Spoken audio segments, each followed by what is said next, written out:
Welcome students. तो previous lecture में हमने बात कर ली थी वहां पर कि एक अस्थायी कण था, वो दो उत्पादों में क्षय हो रहा था। तो उसके लिए हमने T1 और T2 जो गतिज ऊर्जाएं थी उनकी गणना कर ली थी। उसके बाद हेडिंग डालो दैलीय अपक्रिया ऊर्जा, ब्रैकेट में लिख देना थ्रीशोल्ड एनर्जी,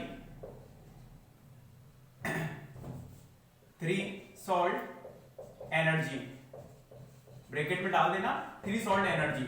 इससे मतलब क्या है, इसको देखते हैं। दैलीय अपक्रिया ऊर्जा से मतलब क्या है, देखो कि कोई भी एक पार्टिकल है, इधर चेक देखो कि ए और बी दो हैं। ए पार्टिकल बी से टक्कर कर रहा है और वो C प्लस डी, यानी कि एक तरह से केमिकल रिएक्शन जिस तरह से होती है उसी तरह से कि ए ने बी के साथ टक्कर की, अभिक्रिया की और वहां पर C और D उत्पाद बना रहा है। इसको हम रेखा चित्र के द्वारा भी रिप्रेजेंट कर सकते हैं कि ए है वो एक बी पार्टिकल है जो कि स्थिरावस्था में है। ए पार्टिकल गति करता हुआ स्थिर पार्टिकल बी से टक्कर करता है और यहाँ पर उत्पाद बनाता है कौन कौन से, सी और डी। इसका द्रव्यमान मान लिया हमने m1, इसका द्रव्यमान मान लिया m2, इसका मान लिया हमने विराम द्रव्यमान है ये सभी, क्योंकि यहाँ पर हम कौन सी गतियों का अध्ययन कर रहे हैं, आपेक्षिकीय गतियों का, यानी कि रिलेटिविस्टिक मोशंस का। ठीक है, तो यहाँ पर m1, m2, m3 और m4 इस तरह से हमने इनका पार्टिकल का मास मान लिया।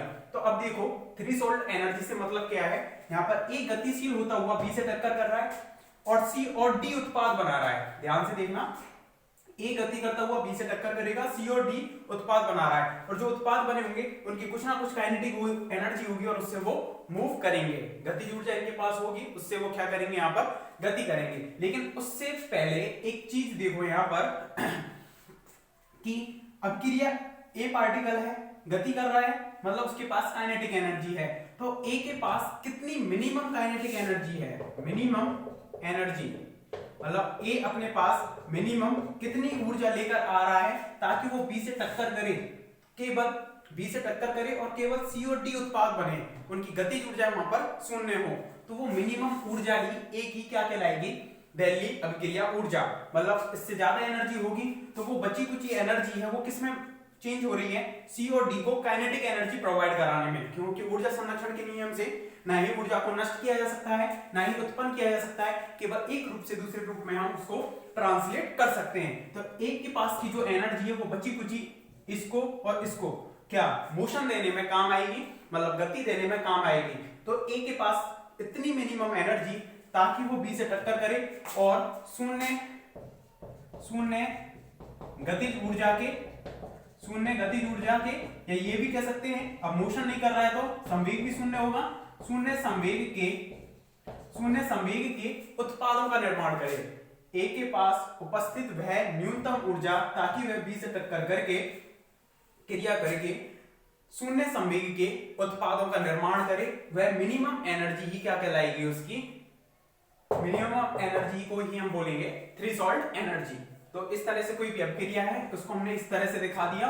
अब इसको हम उसमें दिखाएंगे, एक तो इस तरह से दिखा दिया इस अपक्रिया को। अब हम इस अपक्रिया को दिखाएंगे लैब फ्रेम में और सीएम फ्रेम में। देखो किस तरह से, जैसे कि हम पहले यूज कर रहे थे, सेम है डेरिवेशन, थोड़ा भी चेंज नहीं है। ये हमने ले लिया यहाँ पर लैब फ्रेम। इस चीज को हम लैब फ्रेम के अंतर्गत देख रहे हैं कि ए प्रोडक्ट है, बी से टक्कर कर रहा है इस तरह से, जो कि कैसी अवस्था में है, स्थिरावस्था में है। और इससे टक्कर करने के बाद, टक्कर के बाद की जो गतियां हैं वो इस तरह से हो गई, यहाँ पर C और यहाँ पर D, इस तरह से C और D।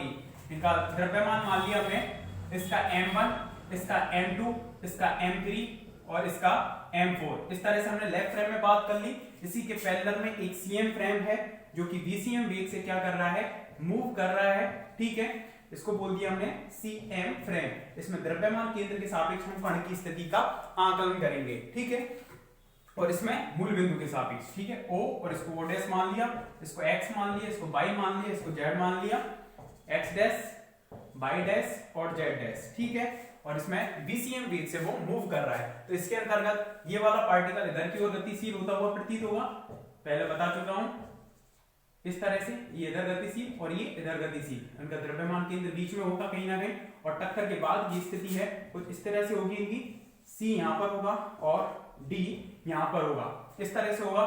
तो देखें इसमें चतुर्विम संवेग पर ही बात करेंगे। आपेक्षिक गतियों में हम किस पर बात करते हैं, चतुर्विम संवेग पर। तो ये तो टक्कर से पूर्व वाली स्थिति रही, और ये वाली जो है वो टक्कर के बाद वाली। ये अभिक्रिया हो रही है ये, तो टक्कर के वर्ड के स्थान पर आप अभिक्रिया लिख दो, वो बेटर रहेगा। अभिक्रिया से पूर्व और ये वाला अभिक्रिया के बाद, ठीक है। अभिक्रिया से पूर्व और अभिक्रिया के बाद। इसका जो चतुर्विम संवेग है हमने मान लिया P1 म्यू, इसका मान लिया हमने P2 म्यू, इसका मान लिया हमने P3 म्यू, और इसका मान लिया हमने P4 म्यू, ठीक है। इसका मान लिया हमने P1 म्यू डैश, इसका मान लिया P2 mu dash dash dash मान लिया, इसका मान लिया P3 म्यू डैश, और इसका मान लिया P4 म्यू डैश। इन सभी की वैल्यू हम फाइंड आउट करेंगे। इसमें टक्कर से पहली वाली स्थिति को ही देखेंगे मेनली हम, जैसे कि पहले देखते आ रहे थे टक्कर से पहली वाली स्थिति, उसी रूप में लिखेंगे। तो हेडिंग डालकर लिखें पहले इसमें, लिखो माना एक अभिक्रिया A plus B equal to C plus D है। A plus B equal to C plus D है, तीर का निशान लगाना है।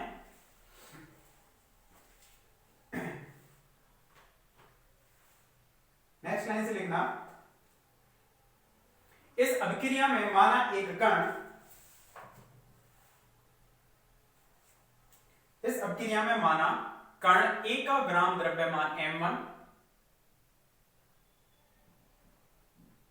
कण A का ग्राम द्रव्यमान m1 वह संवेग, अब संवेग पर बात करें ना कि चतुर्विम संवेग पर, तो स्मॉल बनाना, P1 वेक्टर है, P1 वेक्टर है एवं ऊर्जा E1 है। कण A के लिए उसका संवेग P1 वेक्टर और उसकी ऊर्जा कितनी है E1, और उसका ग्राम द्रव्यमान m1 है। कण B का ग्राम द्रव्यमान m2, संवेग P2 वेक्टर, संवेग P2 वेक्टर, और वो कितना हो जाएगा, स्थिर अवस्था में है तो 0 है, एवं ऊर्जा E2 है। कौन से फ्रेम में बात कर रहे हैं हम इसको, लेफ्ट फ्रेम में, तथा ऊर्जा E2 है।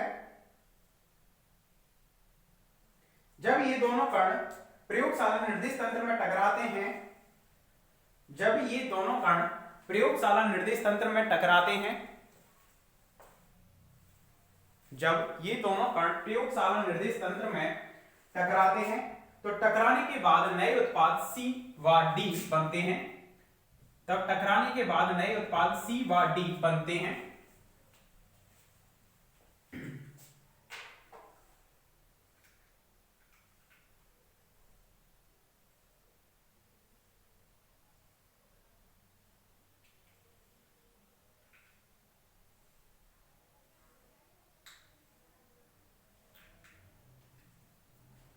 नए उत्पाद C व D बनते हैं। अब इस वाले चित्र को बनाओ और उसके बाद लेफ्ट फ्रेम और CM फ्रेम दोनों को बना लो।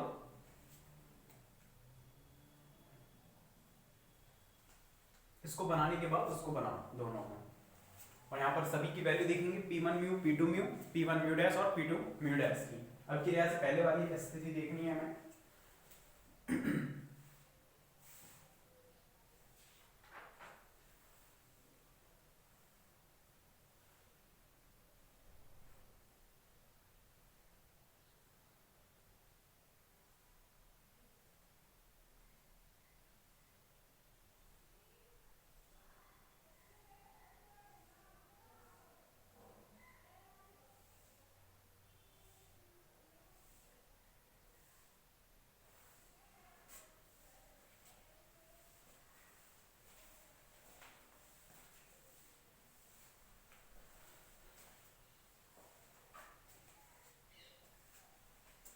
सेम पहले जैसा ही है, वहां पर हम पहले कर रहे थे पूरा लॉन्ग वाला डेरिवेशन किया था, उसमें लेफ्ट फ्रेम और CM फ्रेम ले रहे थे, सेम चित्र था, लेकिन वहां टक्कर हो रही थी, इसलिए टक्कर के बाद जो द्रव्यमान है वो सेम बने हुए थे, लेकिन यहाँ अभिक्रिया हो रही है, अभिक्रिया के बाद जो उत्पाद बनते हैं वो नए बनते हैं, इसलिए उनका द्रव्यमान हमने अलग अलग लिया है, M3 और M4। इस चीज का विशेष ध्यान रखना।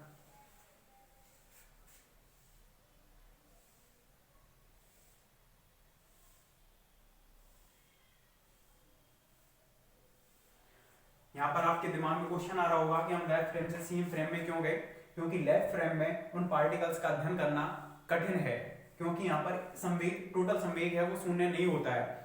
इसको हम शून्य संवेग निर्देश तंत्र भी बोलते हैं। कौन सा निर्देश तंत्र बोलते हैं इसको? शून्य संवेग निर्देश तंत्र। तो संवेग के जीरो होने की वजह से यहाँ पर कैलकुलेशन जो है हमारी इजी पड़ जाती है। जैसे कि आपने देखा होगा हम टोटल एनर्जी निकाल रहे थे ई डैश, तो उसको निकालना वहां पर इजी था, जबकि आप लेफ्ट फ्रेम में ई निकालते तो वो टोटल एनर्जी आपकी निकालना उसको मतलब कठिन होता।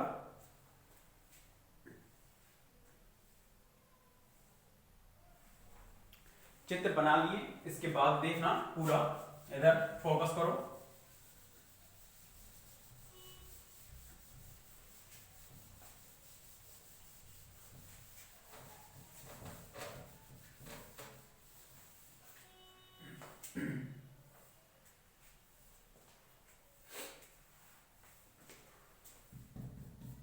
देखो इधर पहले की तरह चलना है कि चित्र दोनों में पहले इनकी वैल्यू लिख लेते हैं, जहां इनकी वैल्यू लिख लेते हैं। जो P1 म्यू है उसको हम किस तरह से लिखेंगे? P1 vector iota E1 upon C, इस तरह से लिखेंगे। P2 म्यू उसको हम किस तरह से लिखेंगे? P2 vector iota E2 upon C। इनकी हमें जरूरत नहीं है क्योंकि इन दोनों का अध्ययन वहां पर करेंगे हम। P1 म्यू डैश कितना हो जाएगा? P1 mu dash P1 dash vector iota E1 dash upon C, इस तरह से। और P2 mu dash equal to कितना हो जाएगा? P2 vector P2 dash vector, ठीक है, और iota E2 dash upon C, इस तरह से हो जाएंगे। यहाँ पर P2 स्थिर अवस्था में इसलिए 0 हो जाएगा, आयोटा E2 अपॉन C, इस तरह से लिख सकते हैं। और यहाँ पर जो टोटल संवेग होगा P1 dash plus P2 dash and P1 dash plus P2 dash, जो टोटल संवेग होगा वो कितना होगा? शून्य होगा। इन सभी चीजों को लिख दो यहाँ पर। इक्वेशन नंबर 1 इसको डाल देना 2, इसको 3, इसको 4, और जो उत्पाद हैं C और D बन रहे हैं वो गति कर रहे हैं, इसलिए यहाँ पर हमें P3 डैश और P4 म्यू डैश इनकी वैल्यू लिख लेते हैं। तो इसके लिए P3 dash vector iota E3 dash upon C, इस तरह से लिख सकते हैं। और P4 dash vector iota E4 dash upon C, कौन सी फ्रेम के लिए लिखे हैं? ये CM फ्रेम में। इसके लिए जरूरत नहीं थी, इसको भी लिखना चाहे तो लिख सकते थे यहाँ पर P3 म्यू और P4 म्यू, इनकी जरूरत नहीं पड़ेगी इसलिए नहीं लिखे। लिखना चाहो तो लिख सकते हो, कोई फर्क नहीं पड़ेगा। अब इसमें देखो P3 डैश वेक्टर, ठीक है, P3 dash vector iota upon C, E3 क्या है? C पार्टिकल की एनर्जी। तो C पार्टिकल की कुल एनर्जी है वो कितनी होगी? विराम द्रव्यमान ऊर्जा यानी कि m3c² प्लस में T3 मान ली इसकी काइनेटिक एनर्जी, 3 के संगत 3 मान ली। इसी तरह से इसमें होगी P4 dash vector iota upon C, और इसकी टोटल एनर्जी कितनी हो जाएगी? D वाले पार्टिकल की, तो उसकी विराम द्रव्यमान ऊर्जा यानी कि m4c², और उसकी काइनेटिक एनर्जी कितनी हो जाएगी? T4। कितनी हो जाएगी? T4। तो यहां तक हम लिख देंगे इसको 5, इसको 6 और इसको 7। यहां तक कंप्लीट करो इसको। ये वैल्यू निकालना आना चाहिए बस आपको। ये किस तरह से लिखी है, नोटेशन जो भी यूज कर रहे हैं वो तरीके से ये है यूज करना। ये कैपिटल P है और अंदर ब्रैकेट में जहां पर भी लिख रहे हैं वो सभी स्मॉल p है, ये ध्यान रखना, क्योंकि अंदर वाला संवेग को रिप्रेजेंट कर रहा है, जबकि बाहर वाला चतुर्विम संवेग को रिप्रेजेंट कर रहा है। उसे हम कैपिटल से रिप्रेजेंट करते हैं। उसके जो घटक होते हैं P1 P2 P3 P4 होते हैं वो कितने के बराबर होते हैं? Px Py Pz, जिनको हमने P वेक्टर लिख दिया, और फोर्थ कंपोनेंट होता है आयोटा E अपॉन C, ठीक है, आयोटा E अपॉन C। तो पहले पार्टिकल के लिए आयोटा E1 अपॉन C, इस तरह से हमने लिख लिया। यहां तक लिख दो इनको। अब इसके बाद क्या करना है? देखो चतुर्विम, चूंकि चतुर्विम संवेग का वर्ग, चतुर्विम संवेग का जो वर्ग है वो कैसा रहता है? हमेशा निश्चल रहता है। चतुर्विम संवेग का वर्ग है वो हमेशा कैसा रहता है? निश्चल रहता है, यानी कि P म्यू का square equal to P mu dash का स्क्वायर। इसको हम बात कर रहे हैं टक्कर से पूर्व की या अभिक्रिया से पूर्व की बात कर रहे हैं कि अभिक्रिया जब हुई नहीं है उससे पहले इसमें जो चतुर्विम संवेग होगा पी म्यू का square equal to P mu dash का स्क्वायर होगा। तो पी म्यू कितने के बराबर है, P1 mu plus P2 mu का स्क्वायर, और यहाँ पर P म्यू डैश कितने के बराबर हो जाएगा, पहला पार्टिकल का चतुर्विम संवेग और दूसरे पार्टिकल का चतुर्विम संवेग का स्क्वायर, इस तरह से हो जाएगा। ठीक है, अब इसमें दोनों की वैल्यू पुट करनी है। इसको डाल देना समीकरण नंबर, इसको डाल दो 8 और इसको डाल दो 9, लिखो यहां तक।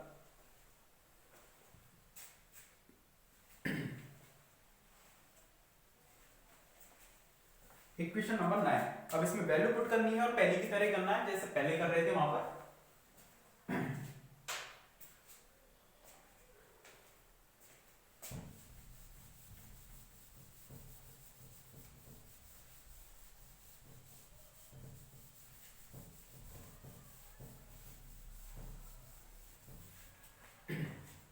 तो देखो P1 म्यू और P2 म्यू दोनों की वैल्यू है हमारे पास, उसको डालना है यहां पर। तो ब्रैकेट में ये वाली चीज लिखेंगे, P1 vector iota E1 upon C, इस तरह से P1 म्यू की आ गई, P2 म्यू की वैल्यू कितनी आएगी बताओ, 0 आयोटा E2 अपॉन C, ये आ गई, इसका square equal to P1 mu dash, ये वाली वैल्यू आएगी P1 dash vector comma iota E1 dash upon C plus में P2 dash vector iota E2 dash upon C, इस तरह से लिख सकते हैं अपन। और इसका टोटल का क्या हो रहा है, स्क्वायर। ठीक है, अब इसको सॉल्व करना है, इनको अंदर संगत अवयव में वो जुड़ जाएंगे, P1 वेक्टर प्लस ये, तो P1 वेक्टर बचेगा और आयोटा अपॉन C, और इसमें कितना हो जाएगा, ये E1 प्लस E2 इतना हो जाएगा, इसका क्या हो जाएगा, स्क्वायर हो जाएगा, इक्वल टू इधर कितना हो जाएगा, P1 dash vector plus P2 dash vector, ये हो जाएगा, और संगत अवयव इसमें भी जुड़ जाएंगे, E1 dash plus E2 dash. ठीक है, तो यहां पर इसको ओपन करते हैं तो ये कितना हो जाएगा, P1 का स्क्वायर इसी का इसी के साथ अदिश गुणा करेंगे, डॉट प्रोडक्ट करेंगे, तो कितना हो जाएगा, ये P1 का स्क्वायर इसी का इसी के साथ किया तो P1 का स्क्वायर, अब और माइनस में आयोटा आयोटा इस वाली क्वांटिटी का इसी के साथ डॉट प्रोडक्ट करेंगे, गुणा करेंगे, तो माइनस में हो जाएगा अपॉन में C स्क्वायर, और E1 प्लस E2 का कितना हो जाएगा, ये होल स्क्वायर, और यहाँ पर P1 plus P2 dash vector ये कितना हो जाएगा, 0, इससे शून्य संवेग निर्देश तंत्र से शून्य हो जाएगा, और इसी के साथ करेंगे तो माइनस में हो जाएगा 1 अपॉन C स्क्वायर, स्क्वायर चल रहा है यहाँ पर। ठीक है, तो 1 upon C square E1 dash plus E2 dash, इसको हमने लिख दिया कितना, E डैश टोटल एनर्जी, क्योंकि E1 dash plus E2 dash equal to total energy of the particles हो जाएगा E डैश के बराबर, टोटल एनर्जी टक्कर से पूर्व। अभी हम टक्कर के बाद की बात कर ही नहीं रहे, टक्कर से पहले पहले की बात चल रही है, उसके बाद की स्थिति को देखो ही मत कि बाद में क्या हो रहा है, टक्कर के बाद, टक्कर से पहले वाली स्थिति को हम देख रहे हैं, और उसके लिए हमें थ्रेशोल्ड एनर्जी को कैलकुलेट करना है। तो यहां से इसको आगे सॉल्व करते हैं, तो यहां पर C स्क्वायर का हमने पूरे में क्या कर दिया, मल्टीप्लाई कर दिया, तो C स्क्वायर का यदि हम पूरे में मल्टीप्लाई करते हैं तो P1 का स्क्वायर C स्क्वायर माइनस के E1 प्लस E2 का कितना हो जाएगा, ये whole square equal to minus के E डैश का स्क्वायर, ये हो जाएगा। अब यहां से E डैश का जो स्क्वायर है वो माइनस में है, इसलिए हम इधर लेके आए, तो E1 प्लस E2 का होल स्क्वायर और माइनस के P1 का स्क्वायर C स्क्वायर, इसको ओपन करेंगे तो E1 का स्क्वायर प्लस E2 का स्क्वायर प्लस 2 E1 E2 और माइनस के P1 का स्क्वायर C स्क्वायर, यहां तक लिख सकते हैं हम E डैश का स्क्वायर, सेम पहले की तरह चल रहा है, कोई भी चेंजेस नहीं है, इसी तरह से डेरिवेशन वहां पर था। ठीक है,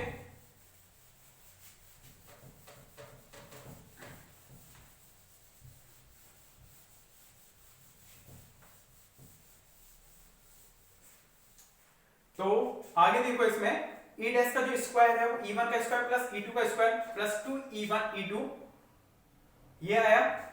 अब देखो जो E डैश का जो स्क्वायर है E1 का स्क्वायर माइनस के P1 का स्क्वायर C स्क्वायर, इसको एक साथ लिख दिया, और प्लस में E2 का स्क्वायर, E2 का स्क्वायर ये हो जाएगा, और प्लस में 2E1 E2।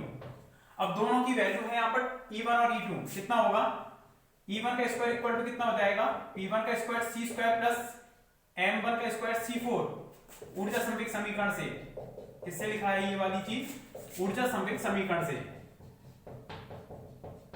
ऊर्जा संवेग समीकरण कितनी होती है, E square equal to P square C square plus M square C4, तो उसी में 1 के लिए हमने लिख दिया, और E2 के लिए लिखेंगे तो P2 square C square plus M2 का स्क्वायर C4, और ये कितना होगा 0, तो यहाँ पर कितना बचेगा M2 का स्क्वायर C4, क्योंकि यहाँ पर लिख देना P2 वेक्टर है वो कितना है 0, क्योंकि स्थिर अवस्था में था B पार्टिकल, ठीक है। इसलिए E डैश का जो स्क्वायर है वो कितना आएगा हमारे पास, E1 का स्क्वायर माइनस के P1 स्क्वायर, M1 का स्क्वायर C4 प्लस M2 का स्क्वायर C4, और प्लस 2 E1 की वैल्यू E1 की फॉर्म में निकालनी है, और E2 इक्वल टू हम डाल देंगे इसमें M2 C स्क्वायर, E2 की डालनी है तो M2 C स्क्वायर ये आ जाएगा, जिससे कि हमारे पास E डैश इक्वल टू आ जाएगा रूट ऑफ M1 का स्क्वायर C4 प्लस M2 का square C4 plus 2 E1 M2 C square. इतना तो काम हम पहले भी कर रहे थे, टोटल एनर्जी हमने पहले भी निकाली थी, सेम फॉर्मूला आ रहा है ये, और इक्वेशन नंबर ये कितनी हो जाएगी 10 हो जाएगी। लिखते हैं यहां तक, इक्वेशन नंबर 10। यहां तक सेम काम किया था हमने पहले भी, लेफ्ट फ्रेम और सीएम फ्रेम जहां पर पढ़े थे हमने, द्रव्यमान केंद्र और प्रयोगशाला निर्देश तंत्र, वहां पर सेम यहां तक हमने कंप्लीट किया था, एज ए सेम प्रोसेस थी यहां तक। अब इसके आगे चेंज आएगा, क्या आएगा, इसके आगे चेंज आएगा, और जो चेंजेस आएगा उस चेंजेस को हम देखेंगे नेक्स्ट लेक्चर में। ओके, यहां तक कंप्लीट कर लेना इसको।